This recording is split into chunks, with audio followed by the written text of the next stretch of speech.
అందరికీ నమస్కారం. ఈరోజు ప్రెస్ మీట్ అని చెప్పి మెసేజ్ పెట్టగానే వచ్చిన పాత్రికేయ మిత్రులందరికీ కూడా మరోసారి నా నమస్కారాలు తెలియజేసుకుంటున్నాను. ఈరోజు ఈ ప్రెస్ మీట్ యొక్క ముఖ్య ఉద్దేశం మా సహచరుడు మా కిషోర్ గారు చెప్పడం జరిగింది.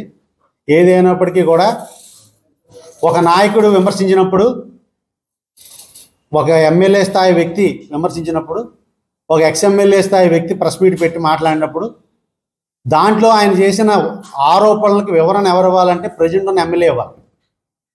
ఆ పద్ధతి మానేసి ఒక ఇద్దరు నాయకులను ఎదురుపెట్టించి వాళ్ళతోటి వ్యక్తిత్వ హననం, అంటే ఒక వ్యక్తి గురించి చీపుగా మాట్లాడటం,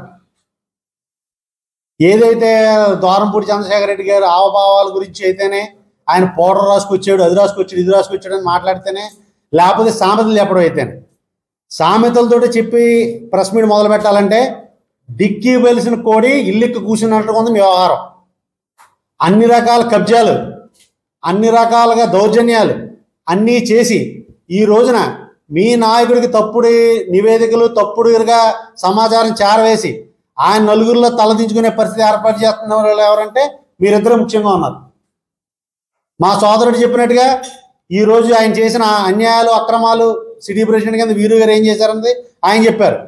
పక్కనే కూర్చున్న తుమ్మల రమేష్ గారు పెద్ద మేధావి, ఆయనే మొత్తం అడ్వైజర్ కమిటీ తెలుగుదేశం పార్టీని బిహేవ్ చేసి ఆయన గురించి కలెక్టర్ గారి దగ్గర కంప్లైంట్, ఈమె కలెక్టర్ గారి ఆఫీసర్లకు వచ్చిన దగ్గర తీసుకున్నాం. ఈయన ఆయన ఇంటి ముందున్న స్థలాన్ని కబ్జా చేస్తున్నాడని, టిడ్కో ఖాళీ స్థలాలు కబ్జా చేస్తున్నాడని, ఇవన్నింటినీ కూడా రక్షించమని అక్కడున్న స్థానిక ప్రజానీకం పెట్టుకున్న అర్జీ. తుమ్మల రమేష్ గారు మీరు చెప్తున్నారు మా ఎమ్మెల్యే గారు అని, మా ఎక్స్ఎమ్మెల్యే గారిని గౌరవం కూడా లేకుండా మాట్లాడుతున్నారు. ఈరోజు మీరు చేస్తున్న కార్యక్రమాలు ఏంటి? ఇయే కబ్జాలు. ఎవరన్నా అక్కడ ఇల్లు కట్టుకోవాలంటే అది. టీడీఆర్ బాండ్ల విషయం మాట్లాడారు మీరు, కాకినాడ ప్రజల యొక్క ఏదో పోతుందని. టీడీఆర్ బాండ్లు వాడటం వల్ల కాకినాడ సామాన్య ప్రజానికానికి వచ్చిన నష్టం ఏంటో మీకేంటో మీకు తెలుసా? టీడీఆర్ బాండ్ తీసుకుంటే దాన్ని ఒక కన్స్ట్రక్షన్ దాంట్లో ఎక్స్ట్రా ఫ్లోర్ వేసుకోవడానికి కానీ, డీవియేషన్కి కానీ వాడుకుంటారు. దానివల్ల సామాన్య ప్రజానికి వచ్చిన నష్టం ఏంటి? వాళ్ళు ఏమైనా ట్యాక్సులు కట్టిన డబ్బులు ఏమైనా ఇస్తున్నారా? వీళ్ళు ఏదైతే వాడుకున్నారో దానికి సంబంధించిన ఆ ప్లాన్కి సంబంధించిన దానికి ఫీజు కడతారు. అదే దానికి ఎస్ఎఫ్టీకి ఎంత అని చెప్పి పన్ను మున్సిపాలిటీకి వస్తుంది. రేపు అపార్ట్మెంట్ కట్టుకున్నా, కమర్షియల్ కాంప్లెక్స్ కట్టుకున్నా వచ్చే ఇన్కమ్ ఎవరికి వస్తుంది? రెవెన్యూ మున్సిపాలిటీకి వస్తుంది. దానివల్ల మనం పన్నులు కట్టిన అమౌంట్కి ప్రజలకు వచ్చిన నష్టం ఏముంది ఇందులో? ఇదంతా కూడా అబద్ధం చెప్పి ప్రజలను తప్పుదారి పట్టించడం. టీడీఆర్ బాండ్లను కూడా టీడీఆర్ చేతికి ఇవ్వకుండా ఓన్లీ ఆన్లైన్ పోర్టల్లోని ఇవ్వాలని రూల్ పెట్టింది జగన్మోహన్ రెడ్డి గారి ప్రభుత్వం. 3 సంవత్సరాలు అయింది అది వచ్చి ఆ రూలు. పూర్వం అయితే గతంలో ఇచ్చేవారేమో టీడీఆర్ బాండ్లు చేతికి ఇచ్చేవారు, ఇప్పుడు చేతికి కూడా ఇవ్వట్లేదు, ఆన్లైన్లోనే ఉంటాయి. ఎవరన్నా కొనాలనుకున్న వాళ్ళు దానికి సంబంధించిన డబ్బు వైట్లో ట్రాన్స్ఫర్ చేసి అవి ట్రాన్స్ఫర్ చేసుకుంటారు, వాటి కన్స్ట్రక్షన్ వాడుకుంటారు. ఇవన్నీ కూడా వదిలేసి కాకినాడ జనం ఏదో రకంగా రెచ్చగొట్టే విధంగా మా నాయకుడిని ఏదో రకంగా అవినీతిపరని ముద్ర వేయాలని కోరిక మేరకు మీరు ఎలా మాట్లాడటం మాత్రం చాలా తప్పు. ఇదే చెప్తున్నాను, మీరు ఇన్ని రకాలుగా కుట్రలు చేస్తూ వ్యక్తిత్వ హననాన్ని పాల్పడుతూ ఆయన జైలుకి వెళ్ళిపోతారు, ఈయన జైలుకి వెళ్ళిపోతారు. జైలుకి వెళ్ళాలని కదా మీరు చూస్తున్నారు. 6 నెలలైంది మీరు వచ్చి. నాదెండ్ల మనోహర్ గారు ఒకసారి వచ్చారు, మీ ఎమ్మెల్యే గారు ఒకసారి వెళ్ళారు కోర్టులోకి, మొన్న మళ్ళీ డిప్యూటీ సీఎం గారు వచ్చారు. ఏదో రకంగా ఏదో లింక్ పెట్టి ఏదో రకంగా అరెస్ట్ చేయాలని మీరు చూస్తున్నారు. ఎస్, మా నాయకుడు పౌడర్ రాసుకుని వచ్చాడు, బొగ్గలు వచ్చినాయి, ఏం భయపడలేదు. మీరే అంటున్నారు కదా అల్లిపోతున్నారు, జైలుకి వెళ్ళిపోతున్నారని. మీరే అంటున్నారు బాగున్నాడు, అందంగా ఉన్నాడని. మా వాడు భయపడే మనిషి కాదు. ఈ రోజు కూడా మా నాయకుడు ధైర్యంగా ఉన్నాడు. ఎన్ని కమిటీలు వచ్చినా ఏం వచ్చినా తప్పు మేం చేయలేదు, ప్రజల కోసమే మేము చేసినా ప్రజల కోసమే చేసామని చెప్పి ఆయన ధైర్యంగా ఉన్నాడు. కాబట్టి ఈరోజు ప్రశాంతంగా ఆయన నిద్రపడుతుంది. మీరు అన్నట్టు లావుగా ఉన్నా, బుజ్జిగా ఉన్నా, పౌడర్ రాసుకొచ్చినా, ఏం వచ్చినా కానీ మీరు ఇకపై కూడా ప్రజల కోసం పాటుపడండి. మేమందరం కూడా హర్షిస్తాం. మేము ఎన్నో ఆరోపణలు చేశాడు మా నాయకుడు, మీ నాయకుడి మీద. అవి తప్పని మీరు ఎక్కడ ఖండించలేదు. మళ్ళీ తిరిగి అవే గత 4 సంవత్సరాలు బట్టి చెప్పిందే, అయ్యని ఇవని బియ్యం అని టీడీఆర్ బాండ్లని. మీరు అధికార పక్షంలో ఉన్నారు, మేము ప్రతిపక్షంలో ఉన్నాను. మేము విమర్శించాలి మీ గురించి. ఇంకా మీరు ఇంకా మా నాయకుడిని అదే చెప్పి ప్రజలను ఎంతకాలం అలా మోసం చేస్తారు? అలా చెప్పుకుంటా పోతే మీ నాన్నగారు 10 సంవత్సరాల క్రితం ఒక డాక్యుమెంట్ 100 గజాల స్థలం అమ్మేశారు. భార్య నుంచి భర్తకి, భర్త నుంచి భార్యకి రిజిస్ట్రేషన్ చేసేసి ఎక్కడో పటవల్లో ఉన్న రికార్డుని తీసుకొచ్చి దాన్ని కొట్టేసి పర్లోపేట పేరు రాసేసి వాళ్ళ దగ్గర డబ్బులు దొబ్బేశారు. వాళ్ళేమో కోర్టుల చుట్టూ తిరుగుతున్నారు. ఈ డాక్యుమెంట్ నెంబర్తో సహా ఉన్నాయి. ఇగో దానికి మళ్ళీ మీ నాన్నగారే సాక్షి. మీ వల్ల వస్తుంది ప్రజలకు అన్యాయం, మీ వల్ల జరుగుతుంది. ఎందుకంటే ఏదైనా ల్యాండ్ కబ్జా జరిగితే టౌన్ ప్లానింగ్లో నీకు నచ్చిన ఆఫీసుని పెట్టుకోవడం, 100 గజాల స్థలాలు ఆక్యుపై చేసేయడం, వాళ్ళు అక్కడ ఇల్లు కట్టేసుకోవడం, దానివల్ల ఎవరికి రెవెన్యూ ట్యాక్స్ లేదు, ఏమీ లేదు. మీ మనుషులు పెట్టుకోవడం, నీకు ఎంత ముడుపు చెప్పడం చేసేయడం. మీరు ఒక తూర్పు విభాగానికి సామంతరాజులాగా నచ్చినట్టుగా ముక్కలు అమ్మేసుకోవడం. ఇకనైనా వ్యక్తిగత విమర్శలు మానేస్తే చాలా బాగుంటుందని ఈ రకంగా మా పాత్రికేముఖంగా మీకు చెప్తున్నాం. లేదంటే ఇంతకంటే ఎక్కువ జరిగి అన్నీ ఉన్నాయి, అన్నీ కూడా మేము ఒక్కొక్కటి బయట పెడతాం. ఎందుకంటే ఈరోజు అన్ని పెట్టాల్సిన అవసరం లేదు. మేము అడిగిన దేనికి కూడా మీరు సమాధానం చెప్పలేదు. తిరిగి మళ్ళీ మా నాయకుడి మీద అయ్యే ఆరోపణలు. మేము ఎప్పుడు ప్రజల కోసం ఉన్నాం, ప్రజల కోసం పనిచేస్తాం. మా కార్యకర్తల గురించి వాళ్ళ గురించి మాట్లాడే హక్కు కానీ ఏం మీకు లేదు. మా కార్యకర్తలందరూ మా వెంటనే ఉంటారు. ఆయన జైలుకి వెళ్ళిపోతాడు, మీ అందరూ పారిపోతారు. జైలుకి వెళ్ళిపోయిన వాళ్ళందరూ చెడ్డోళ్ళు కాదు, బయట తిరిగే మీరందరూ మంచోళ్ళు కాదు. ఇది మాత్రం గుర్తుపెట్టుకోవాల్సిందిగా ఇది కోరుతున్నాను. ఎవరు ఎక్కడికి వెళ్ళినా వైఎస్ఆర్ పార్టీ కార్యకర్తల బలంతో చాలా గట్టిగా నిలబడింది. దాని నిదర్శనం నన్ను సూర్యకళ మందిరంలో జరిగింది మీటింగు. అలాగే ఇప్పటికీ కూడా కార్యకర్తలకు నాయకులు అండగా ఉంటారు. నాయకులు కష్టకాలంలో ఉంటే కార్యకర్తలు అండగా ఉంటారని ఈ రకంగా మీకు తెలియజేసుకోవడం జరుగుతుంది. చెప్పండి, ఎవరికి ఇచ్చారు?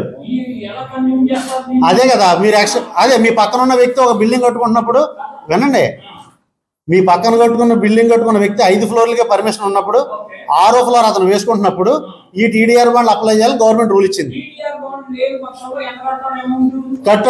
డబ్బులు కట్టడం లేదు సార్, దానికి ఇబ్బంది ఉండండి, దాని డబ్బులు కట్టడం లేదు sir. Rule position only TDR bond ఇస్తేనే ఉంది సార్. మీరు డబ్బులు ఫైన్ కడతానంటే లేదు సార్, అది బీపీఎస్ అవుతుందండి. టీడీఆర్ బాండ్ ఉంటేనే మీకు ఎక్స్ట్రా ఫ్లోర్ కి పర్మిషన్ ఇస్తారు.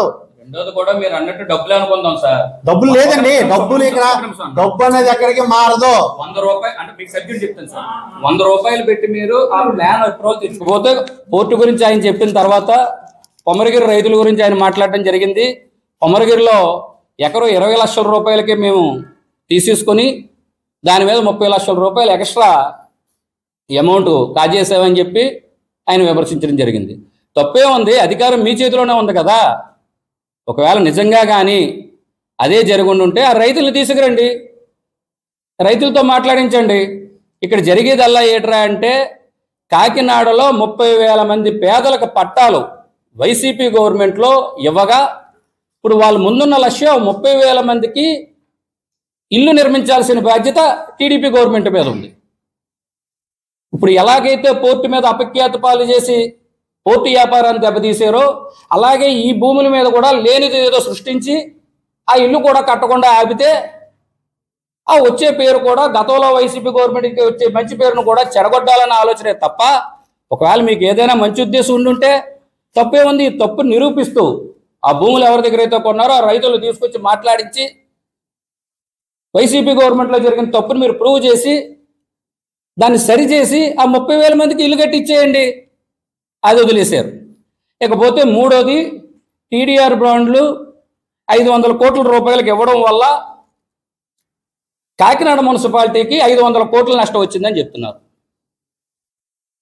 మరి టౌన్ ప్రెసిడెంట్ గారు పూర్తిగా అధికారులను అది అడిగి సమాచారం తెలుసుకొని మాట్లాడారో తెలియక మాట్లాడారో నాకైతే తెలియదు. కానీ ఒక టీడీఆర్ బాండ్లు ఇష్యూ చేసిన తర్వాత ఏ వ్యక్తికైనా టీడీఆర్ బాండ్లు ఇస్తే కనుక వాటిని అదే ఏరియాలో వాడుకున్న దాఖలాలు ఎక్కడైనా ఉంటాయా?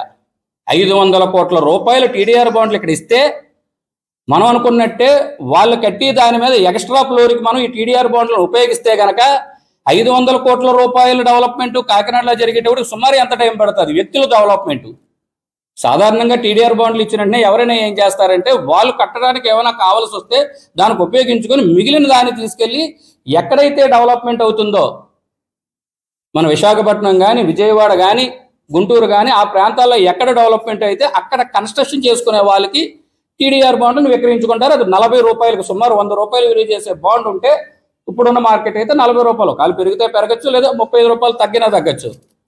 అందువల్ల టీడీఆర్ బాండ్లు ఇష్యూ చేస్తే కాకినాడ మున్సిపాలిటీకి ఎందుకు నష్టం వస్తుంది? ఆయన మాట్లాడేది ఏంటంటే పరిశ్రమల కోసం సబ్స్టేషన్ కోసం మేము ఇక్కడ ల్యాండ్ తీసుకొని దాని నిమిత్తం టీడీఆర్ బాండ్లు ఇచ్చామని చెబితే ఆ టీడీఆర్ బాండ్లు ఇవ్వడం వల్ల కాకినాడకి నష్టం వచ్చేస్తుంది. అంటే ఇంక పరిశ్రమలు రావకూడదు వీళ్ళకి. ఇకపోతే ఆయన చెప్పడం కుటుంబం గురించి, రెడ్డి గారి కుటుంబం గురించి, జైలు గురించి మాట్లాడుతున్నారు. సరేలే, మీరు అన్నారు కదా వ్యక్తిగతంగా, మీరు చెప్పిన తీరులోకి వద్దాం. కుటుంబం గురించి, జైలు గురించి వీరు గారు మాట్లాడే ముందు ఇదే రెడ్డి గారు మీ కుటుంబానికి చేసింది నేను ఒకటి చెప్తాను. గతంలో మీ నాన్నగారు మల్లిపూడి బాబా గారికి ఇంటి సత్యనారాయణ గారిని కాదని చెప్పి కాంగ్రెస్ టికెట్ ఇప్పించింది ఎవరు? ద్వారంపూడి చంద్రశేఖర్ రెడ్డి గారు కాదా? ఇదే నువ్వు పోలీస్ స్టేషన్లో కాంగ్రెస్ పార్టీలో మీరు ఉన్నప్పుడు మీరు పోలీస్ స్టేషన్కి ఎన్నోసార్లు వెళ్తే ఇదే మల్లిపూడి వీరు గారిని ద్వారంపూడి చంద్రశేఖర్ రెడ్డి గారు తీసుకురాలేదా? లుంగితో కూడా వెళ్ళిపోయిన సందర్భాలు ఉన్నాయి ఆయన ఈయన కోసం అని చెప్పి పోలీస్ స్టేషన్కి. ఫస్ట్ కాంగ్రెస్ గవర్నమెంట్లో ఉండేవారు, 2009లో పీఆర్పీ గవర్నమెంట్లోకి వెళ్ళారు, 2014లో పీఆర్పీ పార్టీకి చేశారు, 2009లో మళ్ళీ 2014లో టీడీపీ పార్టీలోకి వెళ్ళారు. ఈయన మాట్లాడుతూ ఉంటాడు జైలు అంటాడు, కుటుంబం అంటాడు. జైలుకి వెళ్ళి వచ్చింది నువ్వు వెళ్ళొచ్చి మిగతా వాళ్ళకి కూడా బురదంటించాలనుకుంటే ఎలా కుదురుతుంది? కుటుంబం గురించి, మీ కుటుంబం గురించి అయితే మాట్లాడటం కారణం బాబా గారు కానీ మీ అన్నయ్య గారి మీద కానీ మాకు గౌరవం ఉంది. అది ఎప్పటికీ మీ చర్చదాకా ఉంటుంది. మీ మీద ఉండేది, మిమ్మల్ని అన్నయ్య అని పిలిచిన వ్యక్తులమే మేము. కాకపోతే మీ మాట తీరి గవర్నమెంట్ వచ్చిన తర్వాత మీ విధానం మారిన తర్వాతే మేము ఇవన్నీ మాట్లాడాల్సిన సందర్భం వచ్చింది. ఇకపోతే కార్యకర్తల విషయంలో రెడ్డి గారు భయపడిపోతున్నారు, మీరు జాగ్రత్త, మీరు ఆయన చూసుకొని రెచ్చిపోతే కనుక బ్రేకులు వేయాల్సి ఉంటుంది అనేసి హెచ్చరికలు ఇస్తూ ఉంటున్నారు.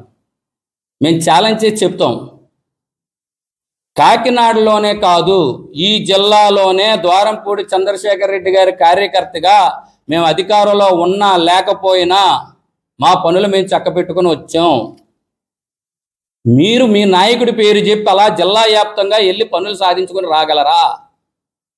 పోను ఇంకో విషయం మాట్లాడుకుందాం. కాకినాడలో పార్టీలకు సంబంధం లేకుండా ఏ పార్టీ కార్యకర్తనైనా అడగండి, ఇప్పుడున్న నాయకుల్లో చంద్రశేఖర్ రెడ్డి గారిని మించిన నాయకుడు ఉన్నాడు కార్యకర్తల విషయంలో అని మీ టీడీపీ కార్యకర్తల నోటంటే చెప్పించినా సరే నేను సిద్ధం, నేను చెప్పిస్తాను రండి.